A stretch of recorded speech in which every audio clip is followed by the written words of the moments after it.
کا نام تھا احمد بن حنبل. وہ بھی غریب تھے، اتنے غریب کہ ان کے پاس کھانے پینے کو کوئی چیز نہیں ہوتی تھی. اس زمانے میں مدرسوں میں طلباء اپنے کھانے کا خود انتظام کرتے تھے، استاد صرف درس دیتے تھے، پڑھا دیتے تھے. آج کل تو ذرا اور حساب ہے نا کہ طلباء کا کھانا بھی مدرسے والوں کے ذمہ، رہائش بھی ان کے ذمہ، علاج بھی ان کے ذمہ، مدرسے والوں نے سارا بوجھ اٹھایا ہوا ہوتا ہے. اس زمانے میں اپنے کھانے کا انتظام خود کرنا ہوتا تھا. امام احمد بن حنبل کے پاس کھانے پینے کی چیزیں ختم ہو گئی، واقعے شروع ہو گئے. ان کا ایک دوست تھا، اس نے کہا کہ یار میرے پاس کچھ چیزیں ہیں تو آپ میرے ساتھ کھا لیا کریں. امام صاحب کو یہ چیز پسند آئی کہ میں کیوں بوجھ بنوں کسی پر. ان کا نہیں بھائی میں نہیں بوجھ بنتا آپ کے اوپر، آپ اپنا کھانا خود کھائیں. فاقے ہی 1 دن 2 دن 3 دن، جب 5-6 دن فاقے رہے تو بندے کو سروائیو کرنے کے لیے کچھ تو کھانا پڑ جائے نا، زندہ رہنے کے لیے، جینے کے لیے کچھ کرنا پڑتا ہے. تو امام احمد بن حنبل نے سوچا کہ درس کے علاوہ جو وقت ہے میں اس میں کوئی مزدوری کر لیتا ہوں. چنانچہ ایک جگہ تھی جہاں اونٹوں کا سٹینڈ تھا، جیسے ہمارے یہاں ہوتا ہے نا ٹیکسی سٹینڈ، بس سٹینڈ، رکشہ سٹینڈ. تو وہاں پہ اونٹ بیٹھے ہوتے تھے، لوگ سامان لے کے جاتے تھے، اونٹ کرائے پہ لے کے سفر کرتے تھے. جب وہ سفر سے واپس آتے تھے ان کا سامان اتارنا ہوتا تھا. تو بیسیکلی کام تھا کلی کا. کلی سے مراد یہ کہ جو سامان کو اونٹ کے اوپر رکھے اور تو نیچے اتارے. تو امام احمد بن حنبل وہاں چلے گئے. ان کو کہا کہ بھائی میں مزدور ہوں اور اگر کوئی مزدوری کا کام ہے تو مجھے بتائے. چنانچہ نازک سا طالب علم تھا، اپنے سر پہ وہ اتنا بھاری بھاری سامان اونٹوں پہ لادتا اور اونٹوں سے نیچے اتارتا. پسینہ آ جاتا، تھک جاتے، مگر زندہ رہنے کے لیے کچھ تو کرنا ہی تھا. ان کے دوست کہتے ہیں کہ میں نے احمد بن حنبل کو جب اتنی مشقت اٹھا کے دیکھا تو میرے دل میں ترس آیا. میں نے کہا کہ میں نے کھانے کی آفر کی تھی، وہ تو انہوں نے قبول نہیں کی، اور اتنی مشقت والا کام کر کے یہ چند لقمے روٹی کے کھاتے ہیں. تو میرے دل میں خیال آیا کہ کوئی کام ہو جو میں ان کے ذمہ لگاؤں اور اس کی ان کو تنخواہ دوں تو یہ سامان اٹھانے سے ان کی جان چھوٹ جائے گی. چنانچہ میں نے بات کی، احمد بن حنبل آپ کا خط بہت اچھا ہے اور مجھے فلاں کتاب چاہیے. اس زمانے میں پرنٹنگ پریس نہیں ہوتے تھے، اگر کتاب چاہیے ہوتی تو وہ کاتب ہاتھ سے لکھ کے دیتا تھا. تو مجھے اس کی نقل تیار کر کے دو، میں تمہیں اتنے پیسے دے دوں گا. امام احمد بن حنبل نے سمجھا کہ کام آسان ہے تو انہوں نے قبول کر لیا. میں نے بس آپ سے بیعت کی کہ تاکہ ان کے دل میں پہلے سے یہ احسان مند ہو جائے. اور حضرت بس میں نے اب حالات آپ کو ہی بتانے. اور حالات کیا بتاتے ہیں؟ بس حضرت کاروبار کوئی اچھا نہیں چل رہا، کوئی تعویذ دے دیجیے پڑھنے کے لیے، ویسے میں نے جلدی گھر جانا ہے.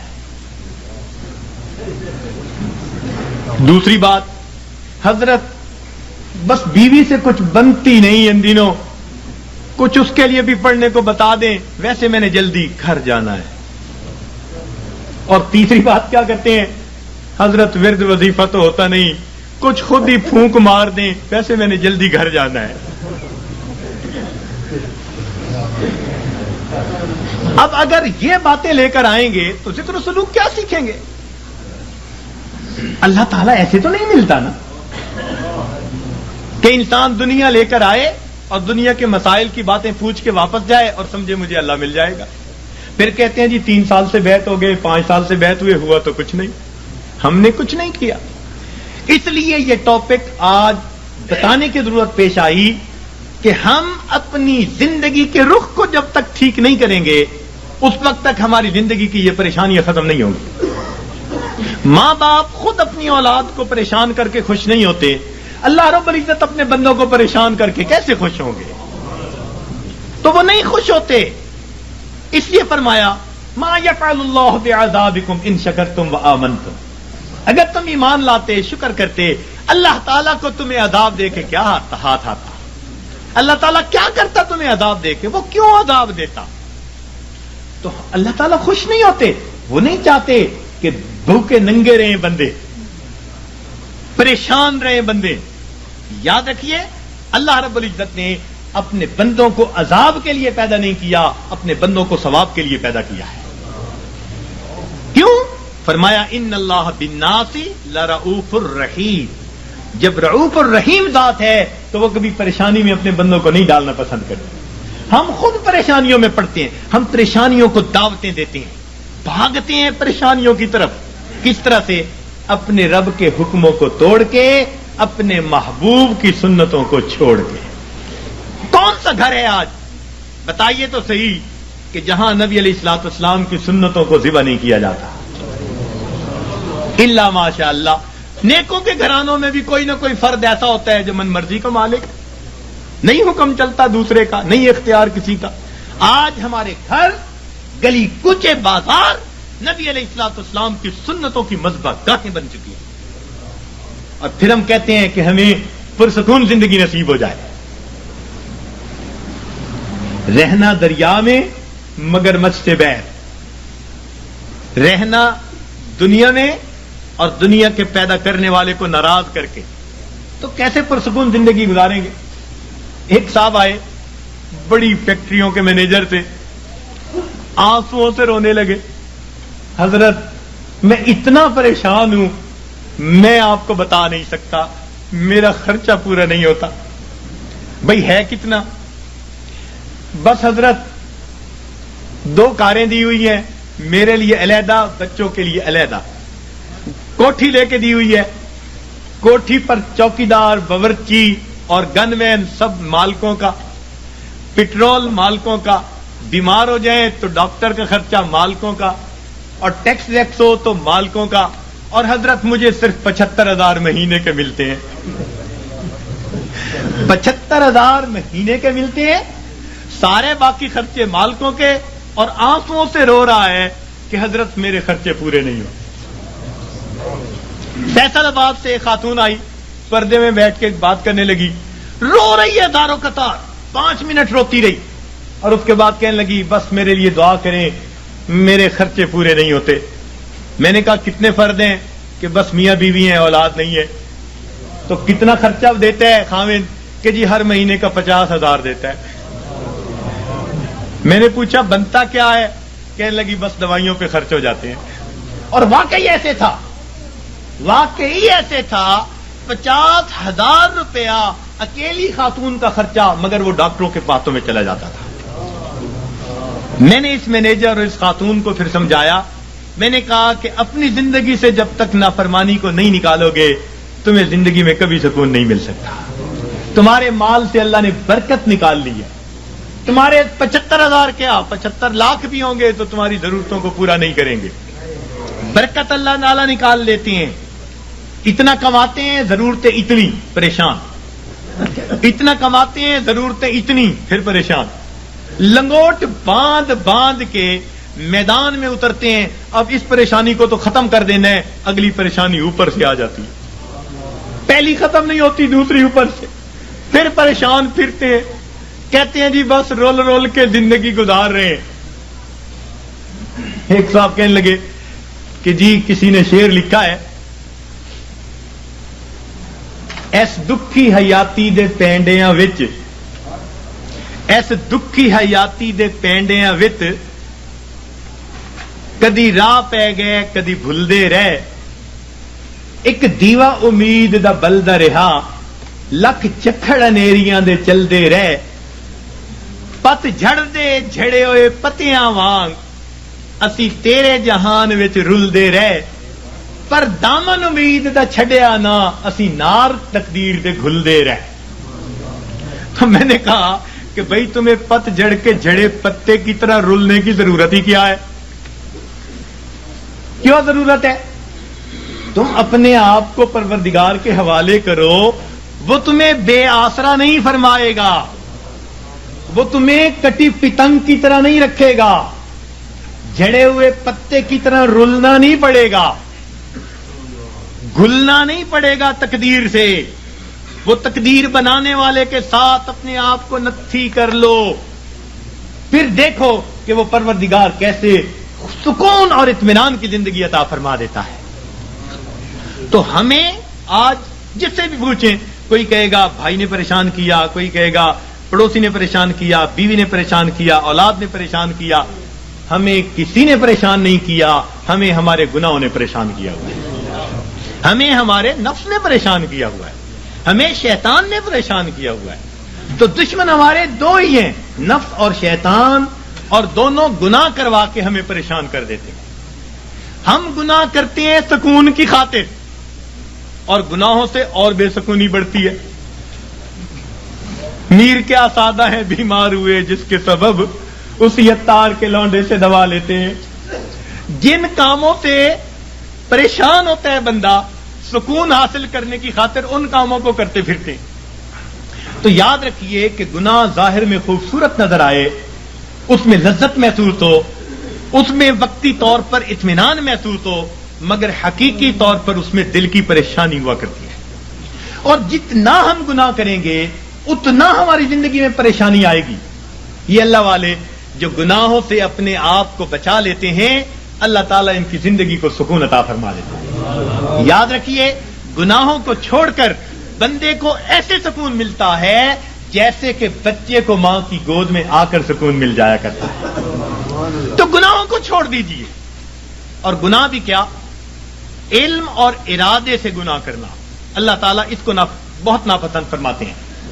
علم اور ارادے سے گناہ کرنا، بے دھیانی میں گناہ ہو جائے جلدی معاف ہو جاتا ہے، بے علمی میں گناہ کر بیٹھے جلدی معاف ہو گیا۔ جب انسان اپنے علم اور اپنے ارادے سے سوچ سمجھ کر گناہ کر رہا ہوتا ہے، پھر اللہ رب العزت کی ناراضگی آتی ہے، پھر اللہ تعالیٰ غصے میں آتے ہیں۔ مگر اللہ تعالیٰ بڑے حلیم ہیں، وہ پہلے گناہ پہ بندے کو سزا نہیں دیا کرتے۔ بجلی ہے نا، اس کے بارے میں مشہور ہے کہ یہ پہلی خطا بھی معاف نہیں کرتی۔ تو اللہ تعالیٰ بجلی کی طرح نہیں ہے، وہ حلیم ذات ہے، وہ کریم ذات ہے، حوصلے والی ذات ہے، وہ بندے کو موقع دیتی ہے۔ لیکن جب گناہ کرتے کرتے، ہاں، تاکہ بندہ جاگے، اور جب نہیں جاگتا تو اللہ تعالیٰ پریشانیاں بھیجتے ہیں، کیونکہ پریشانیوں سے پھر بندہ گھبراتا ہے، پھر اللہ کی طرف پہنچتا ہے۔ اس لیے کسی عارف نے کہا، سکھ دکھاں تو دیواں وار، دکھاں آن ملایوم یار۔ سکھ دکھاں تو دیواں وار کہ دکھاں آن ملایوم یار۔ خوشیاں سلاتی ہیں اور غم جگاتے ہیں۔ تو اللہ تعالیٰ پھر غم بھیجتے ہیں، بیماری بھیج دی، پریشانی بھیج دی، ناکامی بھیج دی، پھر پریشان ہوتے ہیں۔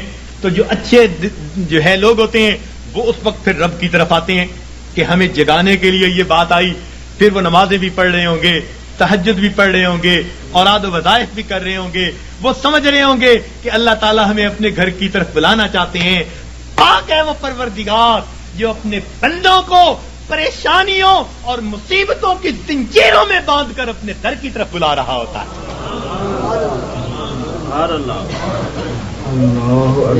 تو یہ کس لیے آتے ہیں؟ بندے کو جگانے کے لیے۔ مگر ہم جاگنے کی بجائے اور گناہ کر رہے ہوتے ہیں۔ کاروبار خراب ہوا بددیانتی کی وجہ سے، اب اس کا حل نکالا، بینک سے سود کے پیسے لے لو، یعنی علاج وہ تجویز کیا جو پہلے سے بھی زیادہ بندے کو پریشان کرنے والا ہو۔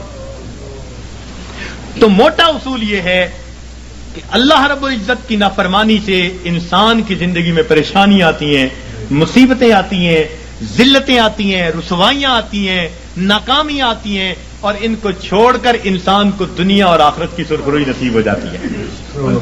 تو ہم گناہوں کو چھوڑیں۔ پروردگار عالم نے ارشاد فرمایا، وَذَرُوا ظَاهِرَ الْإِثْمِ وَبَاطِنَهُ، تم چھوڑ دو وہ گناہ جو ظاہر میں کرتے ہو یا تم چھپ کر کرتے ہو۔ یہ گناہ چھوڑنے پڑیں گے، اور انسان گناہوں کی جان نہیں چھوڑتا، مصیبتیں اس کی جان نہیں چھوڑتی۔ اختیار ہمارا ہے۔ اور یاد رکھیے، کہ جو بندہ اپنے علم اور ارادے سے گناہ کو کرنا چھوڑ دیتا ہے، جو بندہ اپنے علم اور ارادے سے گناہ کو کرنا چھوڑ دیتا ہے، پروردگار عالم اس بندے کی دعاؤں کو رد کرنا چھوڑ دیتا ہے. پکی بات ہے، وہ بندہ مستجاب الدعوات بن جاتا ہے.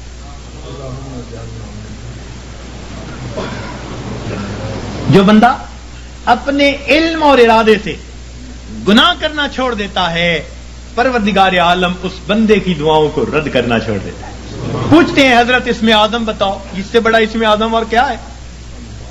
یہ اسم آدم ہے کہ گناہوں کو چھوڑ دیں اور پھر دیکھیں پروردگار عالم کیا عطا فرماتے ہیں.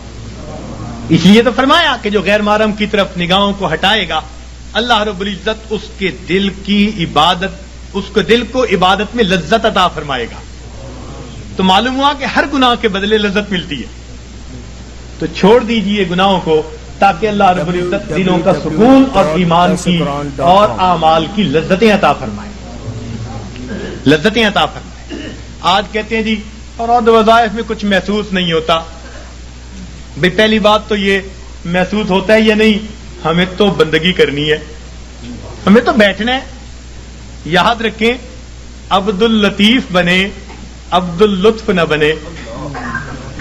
کچھ عبد اللطف ہوتے ہیں، لطف اور مزہ ڈھونڈتے پھرتے ہیں.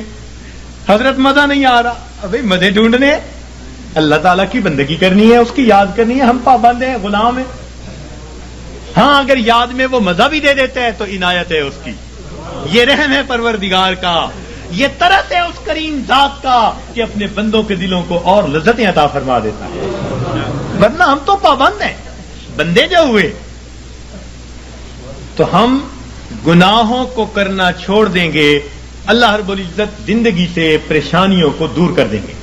اب یہاں ایک سوال پیدا ہوتا ہے کہ پریشانی تو نیکوں پر بھی آتی ہے، ان کے تو گناہ نہیں ہوتے. جی ہاں، پریشانی گناہگاروں پر بھی آتی ہے، پریشانی نیکوں پر بھی آتی ہے، مگر دونوں کے اندر فرق ہوتا ہے. اس فرق کو سمجھنے کی ضرورت ہے، اس فرق کو سمجھنے کی ضرورت ہے. نیکوں پر اللہ تعالیٰ اس لیے پریشانیوں کو بھیجتے ہیں کہ ان کو بعض وہ درجات دینا چاہتے ہیں جو اپنی محنت سے وہ حاصل نہ کر سکے. اب پریشانیوں کو بھیج دیا تاکہ اس پریشانی کو وجہ بنا کر اللہ تعالیٰ ان کو قرب کے درجات عطا فرما دے. تو اللہ والوں پر اس لیے پریشانی آتی ہیں ان کو اپنے رب کے قریب کرنے کے. اس لیے حضرت مجدد لسانی رحمۃ اللہ نے فرمایا کہ سالک کی قبض کی کیفیت میں جتنی ترقی ہوتی ہے، صاحب کی حالت میں اتنی ترقی نہیں ہوا کرتی. قبض کی حالت کہتے ہیں جب کیفیات سلب ہوں، دل نہ لگ رہا ہو، اور اس وقت بھی انسان اللہ کے در پر لگا ہوا ہو عبادات میں، تو اس وقت بڑی ترقی ہوتی ہے اس کی. تو یہ اس لیے کہا کہ تم دیے باد مخالف سے نہ گھبرا اے عقاب، یہ تو چلتی ہے تجھے اونچا اڑانے کے لیے. تو اللہ والوں کے لیے آتی ہیں اونچا، ان کو اونچا اڑانوں کے لیے. اور یاد رکھنا کہ اللہ والوں پہ پریشانیاں آتی تو ہیں، مگر ان پریشانیوں سے ان میں بے چینی نہیں آیا کرتی. جس کا رب سے تعلق ہے اس کا بے چینی سے تعلق نہیں ہے. یہ یاد رکھنا کہ اللہ والوں پہ یہ پریشانی آتی ہیں مگر ان پر بے چینی نہیں آتی. کبھی کسی اللہ والے کو بے چین نہیں دیکھیں گے، وہ پرسکون ہوں گے. پریشانیاں ہیں، خوف ہے، مصیبتیں ہیں، بیماریاں ہیں، مگر طبیعت پرسکون ہوگی. جیسے شیشے کے کمرے میں کوئی بیٹھا ہوا ہو اور باہر آندھی چل رہی ہو تو وہ جھکڑ دیکھ رہا ہے، آندھی دیکھ رہا ہے، ہوائیں دیکھ رہا ہے، درخت گرتے دیکھ رہا ہے، مگر اس کو محسوس بھی نہیں ہو رہا. اللہ والوں کا بالکل یہ حال ہوتا ہے کہ ان کو یہ پریشانیاں مصیبتیں نظر تو آ رہی ہوتی ہیں مگر یہ ان کے دل پر اثر انداز نہیں ہو رہی ہوتی. ان کا دل پرسکون ہوتا ہے. این مصیبتوں کے عالم میں بھی دل اپنے پروردگار سے لگا ہوا ہوتا ہے. چنانچہ ایک بزرگ تھے، اپنے گھر کے اندر کچھ تلاش کر رہے تھے، حالانکہ ان کے بیٹے کی شادی تھی. تو بیوی کہنے لگی جی بیٹے کے لیے دلہا بن رہا ہے، گھوڑے پہ چڑھنے لگا ہے، بارات جانے والی ہے، آپ کیا تلاش کرتے پھرتے ہیں؟ کہنے لگے میں کفن کے کپڑے تلاش کر رہا ہوں، چیزیں تلاش کر رہا ہوں. ان کا کس لیے؟ کہنے لگے دل میں ڈالا گیا ہے کہ ابھی ابھی میرے بیٹے کی وفات ہو جائے گی، تو میں نے کہا میں اس کے لیے چیزوں کا انتظام کر لوں. میاں بیوی بات کر رہے تھے، باہر سے اطلاع ملی، دولہا گھوڑے پہ چڑھنے لگا، پاؤں پھسلا، گردن کے بل گر کے موت آ گئی. یہ ہوتا ہے سکھ. دنیا دولہا بنا رہی ہے اور ان کے دل میں الہام ہوا موت آنی ہے تو گھر میں تیاریاں کر رہے ہیں. سر تسلیم خم ہے جو مزاج یار میں آئے، اپنے رب پہ راضی ہیں. سبحان اللہ. تو اس لیے اللہ والوں پہ بھی یہ تکلیفیں آتی ہیں، مگر ان کے دل کو بے چین نہیں کرتی، پریشان نہیں کرتی، ان کے دل پرسکون ہوتے ہیں. ہاں ان کے رجوع اللہ میں اور زیادہ جو ہے ترقی ہو جاتی ہے. اور یہ گناہوں کا وبال بن کے بھی آتی ہیں گناہگاروں پر. اور اس کی پہچان کیا ہوتی ہے کہ دل پریشان ہوتا ہے. 3 باتیں یاد رکھیے، 3 باتیں یاد رکھیے کہ جب کسی انسان پر کوئی مصیبت آئے اور اس اٹھانے کے لیے بھیجی گئی ہے تو پریشانیاں تو آتی ہیں. اس دنیا میں کون ہے جو پریشان نہیں ہے؟ دری دنیا کسے بے غم نہ باشد، دری دنیا کسے بے غم نہ باشد، اگر باشد بنی آدم نہ باشد. اس دنیا میں کوئی بے غم نہیں، اگر کوئی ہے تو پھر وہ بنی آدم ہی نہیں. تو غم تو ہے ہی اس دنیا کے ساتھ. ہاں جہاں کوئی غم نہیں ہوگا اس کا نام جنت ہے، ابھی وہاں نہیں پہنچے. جب پہنچ جائیں گے تو پھر غم ختم کر دیے جائیں گے. لا خوف علیہم ولا ہم یحزنون، یہ کہہ دیا جائے گا. دنیا کے اندر تو یہ غم آئیں گے، مگر یہ غم کبھی کبھی آتے ہیں. ایک بات اور دیکھیے کہ اللہ تعالیٰ کی طرف سے آسانیاں زیادہ اور تنگیاں تھوڑی، صحت کا عرصہ زیادہ، بیماری کا عرصہ، کھانے پینے کا وقت زیادہ اور فاقوں کا وقت. تو عنایات زیادہ ہیں، امتحان کبھی کبھی. عنایات زیادہ ہیں اور امتحان کبھی کبھی. تو جب عنایات اتنی زیادہ ہیں تو کبھی کبھی کوئی امتحان آ جائے تو ہم پھر بھی اپنے رب سے راضی رہیں، اپنے آپ کو سمجھائیں کہ پریشان ہونے کی کیا ضرورت ہے.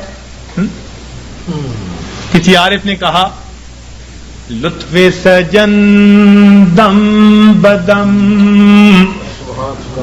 گہرے سجن گاہ گاہ، لطف سجن دم بدم، گہرے سجن گاہ گاہ، ای بھی سجن واہ واہ، اون بھی سجن واہ واہ. میرے مالک ہم اس پہ بھی راضی ہیں، میرے مولا ہم اس پہ بھی راضی ہیں. یہ ہے بندگی، یہ ہے بندگی. اور ہم پریشان ہو کر، اگر کوئی بدعقیدہ بندہ تعویذ دینے والا ہے ادھر بھی بھیجتے ہیں عورتوں کو، عاملوں کے پاس، نجومیوں کے پاس، جادو کرنے والوں کے پاس، کالے علم والوں کے پاس ایمان گواہ بیٹھتے ہیں. اور بڑے بڑے نمازی اور سالک اور ذکر مراقبہ کرنے والے پریشان ہو کر. ہرگز نہیں. پریشانیوں کے اندر کبھی ایسے لوگوں کی طرف نہیں جانا، پریشانی کے وقت میں اپنے پروردگار کے گھر کی طرف آنا ہے. مسجد کی طرف آئیں اور اللہ سے اپنے دل کی بات کہیں، اللہ کے سامنے اپنے دل کا دکھ بیان کریں. جب دل کا دکھ اللہ کے سامنے بیان کریں گے تو پروردگار پھر ہماری اس مناجات کو قبول فرما لیں گے. تو ہمیں کسی نے پریشان نہیں کیا، ہمیں ہمارے گناہوں نے پریشان کر رکھا ہے. ہم دوسروں سے حسد کرتے پھرتے ہیں، فلاں نے کر دیا ہوگا، فلاں نے کر دیا ہوگا، فلاں نے کچھ کر دیا ہوگا، اس نے باندھ دیا ہوگا، اس نے باندھ دیا ہوگا. پتہ نہیں کتنے چھوٹے سے خدا بنائے ہوئے ہیں ہم نے، کسی نے کچھ نہیں باندھا. باندھنے والی، کھولنے والی وہ ایک ہی ذات ہے. واللہ یقبض و یبسط و الیہ ترجع. تو ہم اس ذات کی طرف رجوع کریں اور ہماری پریشانیاں اللہ تعالیٰ پھر اس طرح ختم کر دیں گے. تو مصیبتیں آتی ہیں، مگر مصیبتیں، پریشانیاں اکثر اوقات گناہوں کے سبب سے آتی ہیں. اس وجہ سے انسان مایوس بن جاتا ہے، اعمال چھوٹ جاتے ہیں، انسان ذکر و سلوک میں پیچھے رہ جاتا ہے. اللہ والوں پر جو پریشانی آتی ہیں وہ درجات کو بڑھانے کے لیے آتی ہیں. اب یہ ایک بنیادی بات سمجھنے کے بعد یہ بات ذہن میں رکھیے کہ جب کسی بندے کو جگایا جائے اور وہ پھر بھی نہ جاگے تو پھر غصہ آتا ہے. گھر میں بھی ماں بچے کو جگائے، باپ بیٹے کو جگائے اور وہ نہ جاگے تو غصہ آتا ہے. جب اللہ تعالیٰ بندوں پر پریشانیاں بھیجتے ہیں اور وہ پھر نہیں جاگتے، یہ اللہ تعالیٰ کے غصے کا سبب بنتا ہے. اور پھر اللہ تعالیٰ اس کو دنیا کے اندر عبرت بناتے ہیں. فرماتے ہیں اولا یرون انہم یفتنون فی کل عام مرتن او مرتین ثم لا یتوبون ولا ہم یذکرون. کیا یہ نہیں دیکھتے ہر سال میں ایک دفعہ یا دو دفعہ ان پر مصیبتیں بھیجی جاتی ہیں، پھر بھی توبہ نہیں کرتے، پھر بھی نصیحت نہیں حاصل کرتے. تو جب انسان جگانے کے باوجود نہیں جاگتا تو پھر اللہ تعالیٰ اپنے عذاب کا کوڑا بھیجتے ہیں. جب انسان گناہوں میں گھر جاتا ہے پھر اللہ تعالیٰ اس پر ہاتھ ڈالتے ہیں، پھر اس کو جہنم کی آگ میں بھیجتے ہیں. اس لیے فرمایا بلا من کسب سیئۃ، کیوں نہیں جس نے گناہ کیا وَأَحَاطَتْ بِهِ خَطِیئَتُهُ، اور اس کی گناہوں نے اس کا احاطہ کر لیا، فَأُولَٰئِکَ أَصْحَابُ النَّارِ فِيهَا خَالِدُونَ. یہ ہیں آگ میں بھیجے جانے والے، ڈالے جانے والے جو ہمیشہ ہمیشہ وہاں رہیں گے کہ گناہوں نے اس کا احاطہ کر لیا. تو کبھی کبھی گناہ بندے کو گھیر لیتے ہیں. جھوٹ کی زندگی، جھوٹ کی زندگی. اب غلط تعلق ہے کہیں، بندے بندے کے سامنے جھوٹ بول رہا ہے، پردے ڈالتا پھر رہا ہے، اس کے سامنے جھوٹ، اس کے سامنے جھوٹ، اس کے سامنے جھوٹ. حدیث پاک کا مفہوم کہ بندہ جھوٹ بولتے بولتے اتنا جھوٹ بولتا ہے اللہ تعالیٰ فرشتوں کے ذریعے نام اعمال میں کذاب لکھوا دیتے ہیں، جھوٹوں کے دفتر میں نام لکھا جاتا. چھپاتے پھرتے ہیں بندوں سے، پروردگار سے تھوڑا چھپا سکیں گے ان باتوں کو. تو کبھی کبھی انسان اپنی بری عادات کو نہیں چھوڑتا اور گناہوں کے اندر گھر جاتا ہے ان کو چھپانے کی خاطر، اور یہی چیز اس کے لیے مصیبت بن جاتی ہے. پھر ذکر میں ترقی کیسی، سلوک میں آگے بڑھنا کیسا. اب کبھی کبھی اوراد وظائف کر رہے ہیں، ساتھ کبیرہ کبھی مرتکب ہو رہے ہیں. یہ تو ایسا ہی ہوا جیسے گولیاں بھی کھا رہے ہیں اور ساتھ ساتھ زکام کے ہوتے ہوئے برف والا پانی بھی پیتے پھر رہے ہیں، تو زکام کیسے دور ہوگا. اسی لیے ذکر و سلوک میں آنے کے لیے پہلا قدم یہ ہے کہ انسان اپنے گناہوں سے سچی توبہ کر لے. یہ پہلا قدم ہے، یہ پہلا قدم ہم اٹھا لیں. پھر دیکھیے یہ تھوڑی دیر کا مراقبہ ہمارے لیے معلوم نہیں کتنی برکتوں کا باعث بن جائے گا. ہم جو کہتے ہیں نا ہوتا کچھ نہیں، نہیں، ہمارے مشائخ بڑی اللہ، ان حضرات نے اپنے مشائخ جن کی خدمت میں ہم نے اپنا وقت گزارا، ہم نے ان کی توجہات کو دیکھا.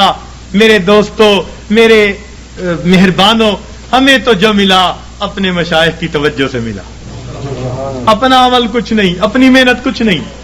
100% اگر کہیں کہ ان کی توجہات سے ملا تو ہم مسجد میں بیٹھ کر بھی سچ بولنے والے ہوں گے. ان کی توجہ سے ملا. اور ہم تو ویسے بھی فضلی ہیں کہ ہمارا تعلق ماشاءاللہ خانقاہ فضلیہ سے، تو ظاہر میں بھی فضلی ہے اور سچی بات ہے ویسے بھی فضلی ہے.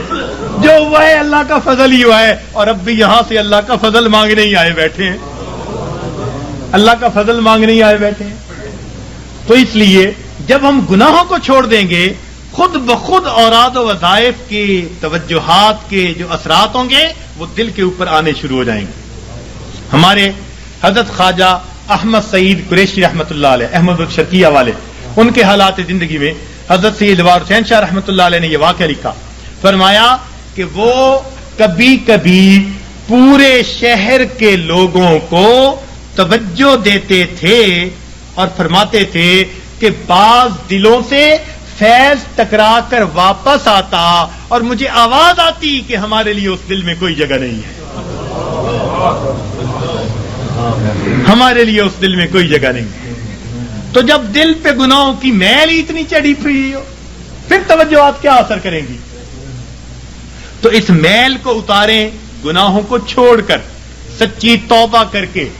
پھر دیکھیے اللہ رب العزت کی رحمت کیسے ہمارے دلوں کو سنوارے گی اور کیسے ہمارے دلوں کو بنائے گی. اور کبھی کبھی تو انسان مال، ہاں ایک نکتے کی بات عرض کرتا چلوں کہ شیطان انسان کو دو طرح سے ورغلاتا ہے.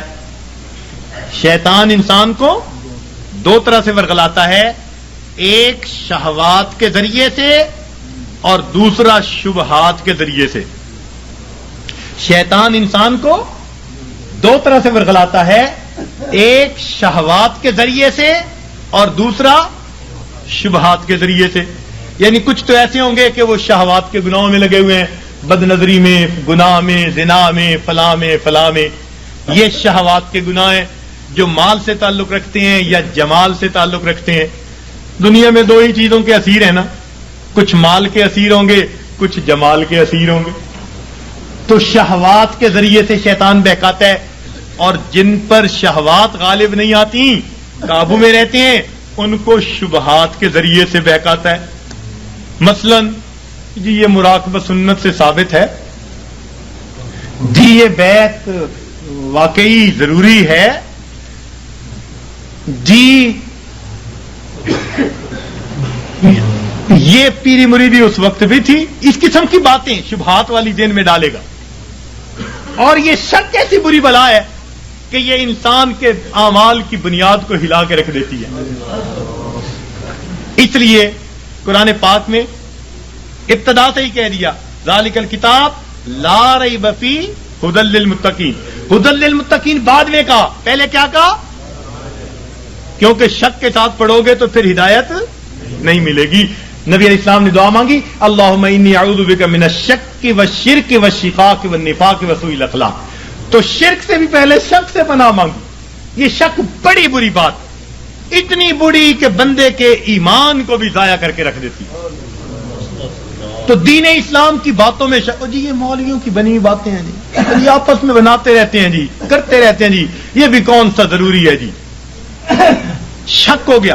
ہماری جی کہاں ہماری سنتا جی، مانگ مانگ کے جی عمر گزر گئی، ہماری تو سنتا ہی نہیں. تو یہ شک کے ذریعے سے یا شبہات کے ذریعے سے یا شہوات کے ذریعے سے شیطان انسان کو بہکا دیا کرتا ہے.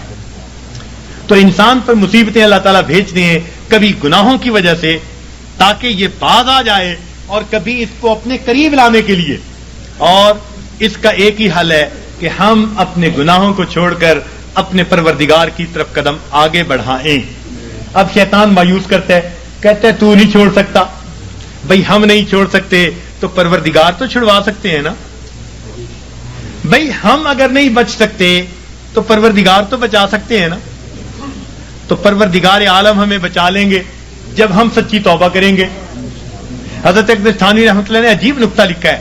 فرماتے ہیں جو بندہ گناہ کر بیٹھے مگر اللہ سے دعائیں مانگے، اللہ بچا لے، میں بچنا چاہتا ہوں، روئے دھوئے معافیاں مانگے، پھر گناہ کر بیٹھے، پھر روئے دھوئے معافیاں مانگے، فرمایا ساری زندگی اسی طرح کرتا رہے، اللہ تعالیٰ قیامت کے دن اس کو کھڑا کریں گے، فرمائیں گے میرے بندے تو گناہوں سے بچا کیوں نہیں؟ کہے گا یا اللہ ہر وقت معافیاں مانگتا تھا اور کہتا تھا اللہ بچا لے، میں تو دعا ہی کر سکتا تھا. اللہ تعالیٰ فرمائیں گے واقعی تو نے دعا مانگی، تیری دعا کو قبول کر کے سب گناہوں کو ہم نے معاف فرما دیا. تو جب گناہ سرد ہو جائے تو معافیاں مانگے، روئے دھوئے اپنے رب کو منائے. الندم توبۃ، ندامت توبہ. تو دل میں نادم ہو اور اپنے رب کو منانے کی کوشش کرے، اسی وقت دیر نہ کرے. گناہ کا سرزد ہو جانا یہ کوئی ایسی بڑی بات نہیں ہے. بڑے بڑوں سے بعض اوقات غلطیاں ہو جاتی ہیں، تو گر جانا برا نہیں، گر کر پڑے رہنا برا ہوا کرتا ہے. تو کبھی کوئی کوتاہی ہو جائے، کوئی غلطی سرزد ہو جائے تو بندہ فوراً اپنے رب سے سچے دل سے معافی مانگے اور اپنے آپ کو اللہ تعالیٰ کے پیش کرے اور کہ اللہ مجھے بچا لینا. غم حیات کے سائے محیط نہ کرنا، غم حیات کے سائے محیط نہ کرنا، کسی غریب کو دل کا غریب نہ کرنا. میں امتحان کے قابل نہیں میرے مولا، میں امتحان کے قابل نہیں میرے مولا، مجھے گناہ کا موقع نصیب نہ کرنا. تو روئے اللہ مجھے گناہ کا موقع نہ دینا، اللہ بچا لینا. تو جب بندہ روئے گا اللہ تعالیٰ پھر اس کو گناہوں سے بچا لیں گے. راوے بصری اللہ کی نیک بندی بڑی پیاری دعا مانگتی تھی، کہتی تھی اے اللہ جو آسمان کو زمین پر گرنے سے روکے ہوئے ہے، اللہ شیطان کو مجھ پر مسلط ہونے سے روک دے۔ اے اللہ جو آسمان کو زمین پر گرنے سے روکے ہوئے ہے، اللہ شیطان کو مجھ پر مسلط ہونے سے روک دے۔ تو جب ہم اس طرح اپنے آپ کو پیش کریں گے، اللہ تعالیٰ گناہوں سے حفاظت فرما لیں گے، ہمیں معاف فرما دیں گے۔ تو ہم اللہ تعالیٰ سے گناہوں کی معافی مانگیں، پھر دیکھیے اللہ تعالیٰ کیسے مہربانی فرماتے ہیں۔ سچی توبہ کریں، پھر اس کے بعد تھوڑے معمولات بھی کریں گے تو ان کے اثرات ہم پر بہت زیادہ مرتب ہو جائیں گے۔ تو یہ آج کے اس وقت میں دلوں میں عہد کر لیجئے کہ اللہ ہم نے آج تک جو گناہ کیے ہم ان سے سچی معافی مانگتے ہیں، اور آئندہ نیکوکاری پرہیزگاری کی زندگی کا دل میں عہد کرتے ہیں، ارادہ کرتے ہیں۔ پھر دیکھیے پروردگار اس پر کیا رحمت فرماتے ہیں۔ اور اللہ تعالیٰ سے راتوں کو اٹھ کر اپنے گناہوں کی معافی مانگیے، تنہائیوں میں معافی مانگیے۔ حضرت مفتی محمد شفیع رحمۃ اللہ علیہ نے ایک عجیب بات اپنی تفسیر میں لکھی ہے، فرماتے ہیں کہ قرآن پاک کی ایک آیت ہے، مَن یعمل سوءًا یجز بہ، جس بندے نے بھی گناہ کیا اس کو اس کا بدلہ ملے گا۔ تو فرماتے ہیں کہ اس میں استثناء کسی کا نہیں، مَن یعمل سوءًا یجز بہ، پکی بات ہے، جس نے بھی گناہ کیا اس کو اس کا بدلہ ملے گا، سزا ملے گی۔ تو فرماتے ہیں کہ اس کا مطلب یہ ہوا کہ ہم جتنے گناہ کر چکے ہیں ہمیں ہر گناہ کے بدلے سزا ضرور ملنی ہے۔ فرماتے ہیں اب یہ سزا دو طرح کی ہے، سمجھنے والا نقطہ، اب یہ سزا دو طرح کی ہے۔ ایک تو یہ کہ ہم اس دنیا میں ندامت اور شرمندگی کی آگ میں جلیں، دل میں کڑھیں، اللہ غلطی کر بیٹھے معاف کر دے، یہ بھی آگ میں جلنا ہے، یہ بھی دل میں آگ لگی ہوئی ہے، اللہ معافی دے دے، اللہ پریشان ہوں، معافی مانگتا ہوں، توبہ کرتا ہوں۔ فرمایا یا تو یہ بندہ سچی توبہ کے ذریعے دنیا کی ندامت کی آگ میں اپنے آپ کو جلا لے، اگر نہیں تو قیامت کے دن اللہ جہنم کی آگ میں ضرور جلائیں گے۔ اب ہمارے لیے آسان راستہ یہی ہے کہ دنیا میں ہی معافی مانگے، ہر گناہ کے بدلے معافی۔ اللہ جو گناہ یاد ہیں ان کی بھی معافی، جو نہیں یاد ہم ان کی بھی معافی مانگتے ہیں۔ تو اللہ تعالیٰ سے اس کی معافی مانگے، پھر دیکھیے اللہ تعالیٰ کتنے خوش ہوتے ہیں۔ اور اللہ تعالیٰ تو رحمت کے وعدے فرماتے ہیں۔ حدیث پاک میں آتا ہے کہ جب شیطان نے بہکانے کے لیے قسمیں کھائیں اور کہا کہ اے اللہ میں تیرے بندوں کو بہکاؤں گا، دائیں سے بائیں سے آگے سے پیچھے سے، وَلَا تَجِدُ أَكْثَرَهُمْ شَاكِرِينَ، اللہ یہ اکثر تیرے ناشکرے ہوں گے۔ تو اس وقت فرشتوں کو بڑی حیرت ہوئی، کہنے لگے اے اللہ اولاد آدم کے لیے تو مشکل بن گئی۔ پوچھا کیسے؟ اے اللہ یہ شیطان دائیں بائیں آگے پیچھے سے بہکائے گا اور بندوں کے لیے تو کوئی راستہ ہی نہیں بچا۔ اللہ تعالیٰ نے فرمایا کہ میرے فرشتوں یہ دو سمتوں کو بھول گیا، ایک نیچے کی سمت، ایک اوپر کی سمت۔ میرا گناہگار بندہ جب اپنے گناہوں پہ پریشان ہو کر میرے در پہ آئے گا اور میرے در پر آ کر ہاتھ پھیلا دے گا، چونکہ ہاتھ اوپر کی سمت کو اٹھیں گے، ابھی اس کے ہاتھ نیچے نہیں جائیں گے، میں اس کے گناہوں کو معاف فرما دوں گا۔ اور جب میرا بندہ اپنے گناہوں سے پریشان ہو کر اپنے سر کو سجدے میں ڈال دے گا، کیونکہ نیچے کی سمت سے شیطان اثر انداز نہیں ہو سکتا، میرا بندہ ابھی سر نہیں اٹھائے گا، میں اپنے بندے کے گناہوں کو معاف فرما دوں گا۔ تو شیطان نے ایک قسم کھائی تھی، فَبِعِزَّتِكَ، اللہ تیری عزت کی قسم میں تیرے بندوں کو بہکاؤں گا۔ اللہ تعالیٰ نے اس کے جواب میں فرمایا شیطان مردود تو قسمیں کھاتا ہے میرے بندوں کو بہکانے کے لیے، ورغلانے کے لیے، ذرا میری بات بھی سن لے کہ میرے بندے بتقاضائے بشریت گناہ کرتے رہیں گے، اگر اپنی موت سے پہلے سچی معافی مانگیں گے، فَبِعِزَّتِي وَجَلَالِي، مجھے اپنی عزت کی قسم، مجھے اپنے جلال کی قسم، میں ان کی توبہ کو قبول کر لوں گا۔ تو شیطان نے بہکانے کے لیے ایک قسم کھائی تھی، رحمان نے معافی دینے کے لیے دو قسمیں کھائی ہوئی ہیں۔ سبحان اللہ۔ اس لیے اللہ تعالیٰ کی ہر صفت کا ایک نام ہے، لیکن رحمت کی صفت کے دو نام ہیں، رحمان اور رحیم۔ اور کوئی صفت ایسی نہیں جس کے دو نام ہو سوائے رحمت کی صفت۔ وہ تو اتنا کریم آقا ہے، وہ تو بخش کے خوش ہوتا ہے، وہ تو معاف کر کے خوش ہوا کرتا ہے۔ میں ایک مرتبہ بچیوں کو پردے میں درس دے رہا تھا، ایک جامعہ کی دور حدیث کی بچیاں تھیں، تو ان سے میں نے سوال پوچھا کہ بتاؤ دنیا میں سب سے آسان کام کیا ہے؟ ایک بچی نے جواب دیا کہ اپنی ماں کو منانا۔ میں نے پوچھا وہ کیسے؟ کہنے لگی جی کہ ہمارا یہ تجربہ ہے کہ ماں اگر اپنے بیٹے سے ناراض بھی ہونا تو بیٹی سے پوچھتی پھرتی ہے، اس نے روٹی کھا لی، اس کا بستر تو نے بنا دیا، اس کے کپڑے تو نے ٹھیک کر دیے، اب اوپر سے ناراض پھر رہی ہے، مگر ماں کی مامتا اس کو مجبور کر رہی ہے، لہذا بیٹی سے پوچھتی پھرتی ہے، بیٹی کے ذریعے اس کو کھانا پہنچا رہی ہے، دل سے ناراض نہیں، خفا تھی، بچے نے ستایا مگر دل سے خفا نہیں، اس لیے پوچھتی بھی پھر رہی ہے کہ بچے کو سب چیزیں مل گئی یا نہیں مل گئی۔ تو وہ کہنے لگی کہ جب ماں کی مامتا کا یہ حال ہے تو ماں کو منانا بہت آسان ہوتا ہے۔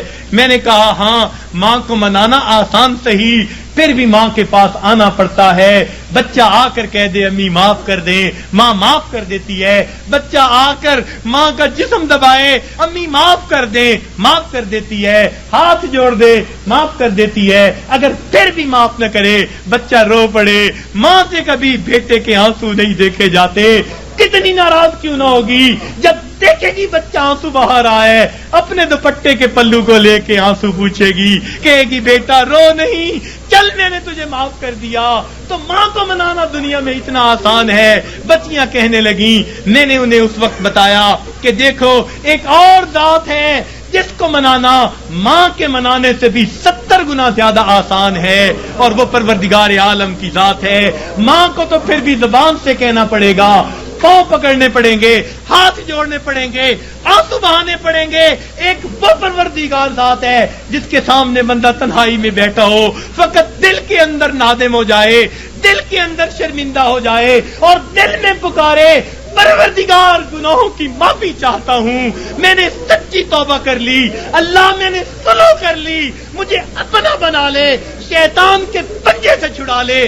کوئی ہاتھ نہیں ہلایا، کوئی اس نے زبان سے لفظ نہیں نکالا، فقط دل کی ندامت کو قبول کر کے اللہ تعالیٰ اپنی ناراضگی کو دور فرما دیتے ہیں۔ تو اللہ رب العزت کو منانا ماں کے منانے سے بھی 70 گنا زیادہ آسان ہے۔ تو اپنے رب کو منا لیجئے۔ ابن قیم رحمت اللہ نے عجیب واقعہ لکھا، فرماتے ہیں میں گلی میں جا رہا تھا، میں نے دیکھا ایک دروازہ کھلا، ماں اپنے بچے کو مار رہی ہے، تھپڑ لگا رہی ہے اور کہتی ہے تو نے مجھے بڑا ذلیل کیا، بڑا پریشان کیا، نافرمان ہے، کوئی بات نہیں مانتا، نکل جا میرے گھر سے۔ وہ بچہ رو رہا تھا، دھکے کھا رہا تھا، جب گھر سے باہر نکلا ماں نے کنڈی لگا دی۔ فرماتے ہیں میں کھڑا ہو گیا ذرا منظر تو دیکھوں، بچہ روتے روتے ایک طرف کو چل پڑا، ذرا آگے گیا، نکر سے پہلے واپس آ گیا، پھر دروازے پہ کھڑا۔